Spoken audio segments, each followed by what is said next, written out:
Hi students, नमस्कार। मैं हूं मनजीत सिंह और आज इस वीडियो में मैं आपको अप्लाइड मैकेनिक्स में centre of gravity and centroid chapter के बारे में बताऊंगा। तो मैं आपको बता दूं कि इससे पहले मैं एक लेक्चर बता चुका हूं इसके बारे में। वहां पे मैंने आपको बताया कि सेंटर ऑफ ग्रेविटी क्या होता है, सेंट्रॉयड क्या होता है, कैसे फाइंड आउट करते हैं उसे, उसका पूरा कॉन्सेप्ट, पूरा फॉर्मूले जो भी है वो मैं आपको पहले से बता चुका हूं। तो मैं उम्मीद करता हूं कि आपने उस लेक्चर को देख लिया होगा। अगर नहीं देखे होंगे तो आप उसे ज़रूर देख लेंगे। तो आज मैं आपके लिए एक बहुत ही अच्छा क्वेश्चन लेके आया हूं। क्वेश्चन नंबर फर्स्ट आज का है, determine the centroid of T section as shown in figure. एक टी सेक्शन का आज मैं सेंट्रॉयड आपको बताऊंगा कि कैसे निकालते हैं। इसके लिए देखो फिगर में दिया गया है, फिगर दे दिया गया है क्वेश्चन में ही। तो मैं आपको सबसे पहले ये बता दूं कि जो भी क्रॉस सेक्शन का हॉरिजॉन्टल मेंबर होता है उसे बोलते हैं फ्लैंज, और जो वर्टिकल मेंबर होता है उसे बोलते हैं वेव। ये मैं इसलिए बता रहा हूँ क्योंकि कई बार होता है क्या कि क्वेश्चन में फिगर नहीं देता है, वहाँ पर दे देता है size of flange and size of web. तो उस साइज ऑफ फ्लैंज और साइज ऑफ वेव से हम आई सेक्शन का फिगर बना सकते हैं।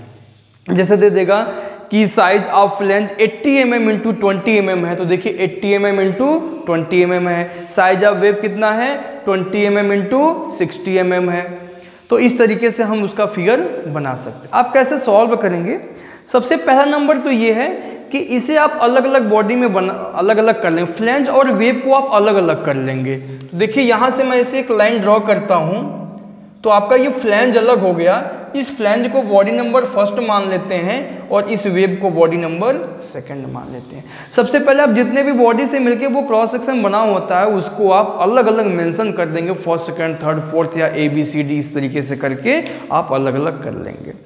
अब देखो फ्लैंज भी आपका एक रेक्टेंगल शेप में बना हुआ है और वेव भी आपका कैसा है, एक रेक्टेंगल शेप में बना हुआ है। और रेक्टेंगल का एरिया का फॉर्मूला हमें मालूम होता है, ब्रीथ इनटू डेप्थ होता है। तो इसका भी जब एरिया निकालेंगे तो ब्रीथ इनटू डेप्थ, और वेव का भी ऐसे ही निकालेंगे। किसी भी रेक्टेंगल शेप का अगर देखा जाए सेंट्रॉयड कहाँ होगा, तो सेंट्रॉयड कहाँ पर होगा, मिड पॉइंट पे होगा। कैसे होगा, ये पूरा जो आपका हॉरिजॉन्टल डिस्टेंस है इसका हाफ कर देंगे तो y एक्सिस मिल जाएगा, और जो आपका ये वर्टिकल डिस्टेंस है, लेंथ है, इसके हाफ से x एक्सिस खींचेंगे, यानी यहाँ मिड पे क्या हो जाएगा, आपका सेंट्रॉयड हो जाएगा। लेकिन यहाँ पर क्या है आई सेक्शन का, आई सेक्शन में दो अलग अलग रेक्टेंगल शेप से बनाया गया है आई सेक्शन। तो यहाँ पर देखा जाए फ्लैंज का सेंट्रॉयड अलग है, वेव का सेंट्रॉयड अलग है। लेकिन जब फ्लैंज और वेव को ज्वाइंट कर दिया जाए तो एक टी सेक्शन बनता है, और टी सेक्शन का सेंट्रॉयड कहीं और जाके फिर होगा। तो एक बार काम करते हैं हम लोग। सबसे पहले क्या काम करेंगे, फ्लैंज और वेव का सेंट्रॉयड कहाँ है उसे ड्रॉ करेंगे पहले। देखिए ये आपका फ्लैंज है, इसका सेंट्रॉयड कहाँ है, ये पूरा 80 mm है। 80 mm का हाफ से होके आएगा y एक्सिस, ठीक। और ये कितना है हाइट, 20 mm, तो 20 के हाफ यानी 10 mm पे क्या हो जाएगा इसका x एक्सिस। तो इस फ्लैंज का सेंट्रॉयड कहाँ पर है, यहाँ पे है। इसी प्रकार वेव का भी अगर देखा जाए तो y एक्सिस कहाँ पे होगा, ये पूरा 20 mm है, 20 mm का हाफ यानी उसी लाइन से होके आएगा। और x एक्सिस कहाँ पे होगा, ये इसका 60 mm है, 60 mm का हाफ यहाँ पर होगा। तो फ्लैंज का सेंट्रॉयड यहाँ पर है और वेव का सेंट्रॉयड कहाँ पर है, यहाँ पर है। लेकिन हमें क्या निकालना है, हमें निकालना पूरे टी सेक्शन का इसका सेंट्रॉयड कहाँ पर है। तो चलिए निकालते हैं। तो इसके निकालने का नियम क्या है, सबसे पहले आप निकालेंगे A1 और A2। A1 A2 क्या है, A1 is equal to area of flange and A2 is equal to क्या, एरिया ऑफ वेव। तो फ्लैंज का एरिया यानी A1 कैसे निकालेंगे, फ्लैंज का एरिया निकालेंगे 80 mm into 20 mm, breath into depth 80 into 20, तो ये हो जाएगा आपका कितना हो जाएगा आपका, ये मिलीमीटर स्क्वायर में है। तो A1 is equal to 1600 millimetre square.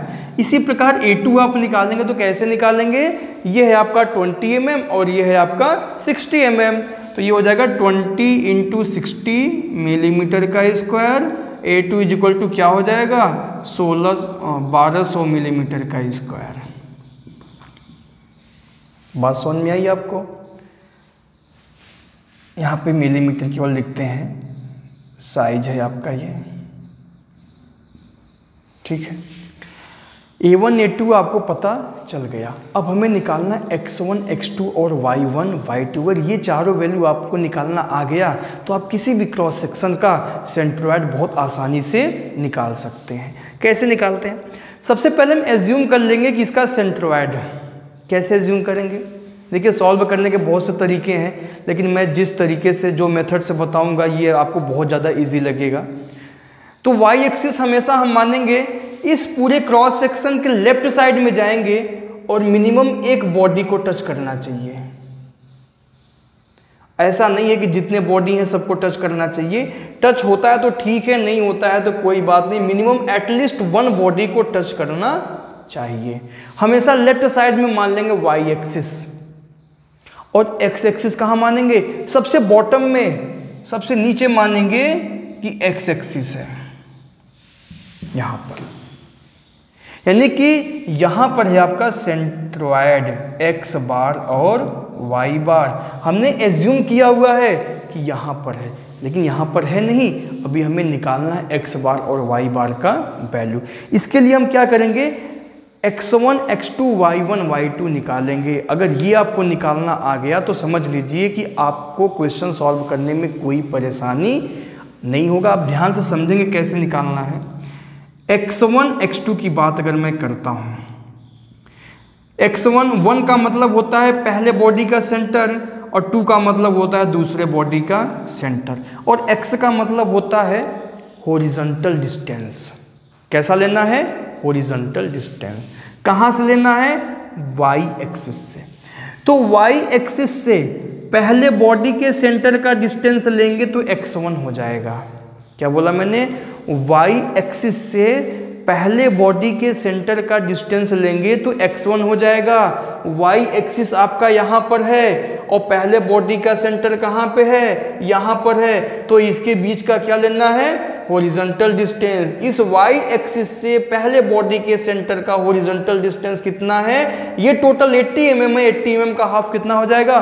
40 mm। यानी मैं कह सकता हूँ 80/2 = 40 mm। ऐसे ही x2 आप निकाल लीजिए। इसी y एक्सिस से दूसरे बॉडी के सेंटर का हॉरिजॉन्टल डिस्टेंस, y एक्सिस आपका यहाँ पर है और दूसरा बॉडी कहाँ पर है? यहाँ पर है। इसके बीच का क्या लेना है? Horizontal distance. तो ये डिस्टेंस उतना ही है जितना डिस्टेंस आपका x1 का था। तो ये भी हो जाएगा आपका 80 mm/2 = 40 mm। बात समझ में आएगी नहीं आपको? यानी x1 x2 निकालेंगे तो हमेशा हॉरिजॉन्टल डिस्टेंस लेंगे। कैसा डिस्टेंस लेंगे? हॉरिजॉन्टल डिस्टेंस लेंगे। कहाँ से लेंगे? y एक्सिस से लेंगे। बस इतना ही आपको याद करना है। इसी प्रकार हम निकाल लेंगे y1 और y2 भी निकाल लेंगे। अब y1 y2 कैसा होगा? ये वर्टिकल डिस्टेंस होगा हमेशा, ठीक है। कहाँ से लेंगे? ये x एक्सिस से लेंगे। तो x एक्सिस से पहले बॉडी के सेंटर का वर्टिकल डिस्टेंस y1 हो जाएगा। अब देखिए x एक्सिस से हमें डिस्टेंस लेना है पहले बॉडी का, तो यहाँ से लेके ये है पहले बॉडी का सेंटर। ये डिस्टेंस कितना है? ये यहाँ से लेके यहाँ तक 60 mm है, ये दिया गया है। प्लस ये डिस्टेंस कितना है? ये टोटल 20 है, तो 20 का हाफ कितना? 10 mm हो जाएगा। तो 10 mm + 60 mm है आपका ये, यानी ये है आपका 60 + 20/2 = 70 mm। इसी प्रकार y2 जब निकालेंगे तो इसी x एक्सिस से दूसरे बॉडी के सेंटर का वर्टिकल डिस्टेंस कितना? ये 60/2 यानी 30 mm। बात समझ में आएगी नहीं आपको? एक बार फिर से रिपीट करता हूं। जब आप x1 x2 निकालेंगे तो y एक्सिस से डिस्टेंस लेंगे। इस y एक्सिस से ये डिस्टेंस लेंगे तो x1 हो जाएगा। इसी y एक्सिस से दूसरे बॉडी के सेंटर का डिस्टेंस लेंगे तो क्या हो जाएगा? x2। जब y1 y2 निकालेंगे तो डिस्टेंस कहाँ से लेंगे? x एक्सिस से लेंगे। पहले बॉडी का सेंटर का डिस्टेंस ले लेंगे तो y1 हो जाएगा, और दूसरे बॉडी के सेंटर का डिस्टेंस ले लेंगे तो y2 हो जाएगा। तो मैं समझता हूँ कि आपको x1 x2 y1 y2 बहुत अच्छे से समझ में आ गया होगा। अब हम क्या काम करेंगे? अब हम फॉर्मूला लगा देंगे। किसका? x बार और y बार निकालने का। क्या होता है फॉर्मूला? देखिए, x बार का फॉर्मूला होता है a1 x1 + a2 x2 / a1 + a2। A1 कितना है आपका 1600 इंटू x1 है आपका 40 प्लस 1200 इंटू x2 है आपका 40 अपान में 1600 प्लस 1200। इसे सॉल्व करेंगे तो आ जाएगा 40 mm, यानी x बार का वैल्यू कितना आ गया आपका 40 mm। ऐसे ही y बार आप निकालेंगे A1 y1 plus A2 y2 अपान A1 प्लस A2। A1 का वैल्यू है 1600 इंटू y1 का वैल्यू है 70 mm प्लस A2 है 1200 इंटू y2 कितना है 30 mm डिवाइड बाई 1600 प्लस 1200। इसे सॉल्व करेंगे आप तो कितना हो जाएगा 52.85 mm। ठीक है, तो ये हो गया x बार और y बार, यही आपका आंसर है। तो मैं लिखूंगा यहाँ पे नीचे सेंट्रोइड क्या हो जाएगा x bar y bar is equal to 40 comma 52.85 mm। This is answer. अगर आपसे कह दिया जाए कि इस सेंट्रोइड को यहाँ पर लोकेट कीजिए, दिखाइए फिगर में कहाँ पर है, कैसे दिखाएंगे। x बार है आपका 40 mm, तो x बार हमेशा हॉरिजॉन्टल डिस्टेंस होगा, y एक्सिस से मेजरमेंट करेंगे। y एक्सिस से पूरे बॉडी का जो y एक्सिस आएगा अब यहाँ पर आएगा, ये 40 mm है, तो ये हो गया आपका x बार। y बार कहाँ पे होगा, x एक्सिस से डिस्टेंस लेंगे, कितना है 52.85, तो 60 यहाँ तक है, 52 यहाँ इसके नीचे कहीं पे जाके होगा, ये हो गया डिस्टेंस आपका, इसे बोलते हैं y बार। यानी यहाँ पर होगा आपका 40,52.85। बात समझ में आएगी नहीं। देखिए x बार हॉरिजॉन्टल होता है, y बार वर्टिकल होता है। तो ये मैंने इसका लोकेशन भी दिखा दिया। तो मैं समझता हूँ आपको ये वीडियो बहुत अच्छे समझ में आ गया। अगर आपको अच्छे समझ में आ गया तो इस वीडियो को आप लाइक कर देंगे और ज़्यादा से ज़्यादा शेयर करेंगे। अभी तक आपने इस चैनल को सब्सक्राइब नहीं किया है तो कर लेंगे। इस यूट्यूब चैनल का नाम है टारगेट स्टडी पॉइंट। अगर आपको अच्छे समझ में आया तो आप एक अच्छा सा कमेंट्स जरूर कर देंगे। अगर कोई डाउट है, कन्फ्यूज़न है तो आप कमेंट बॉक्स में लिख देंगे, उसका रिप्लाई मैं ज़रूर दूंगा। फिर मैं मिलूँगा अगले वीडियो में किसी एक अलग क्रॉस सेक्शन के साथ जिसका मैं आपको सेंट्रोइड बताऊँगा।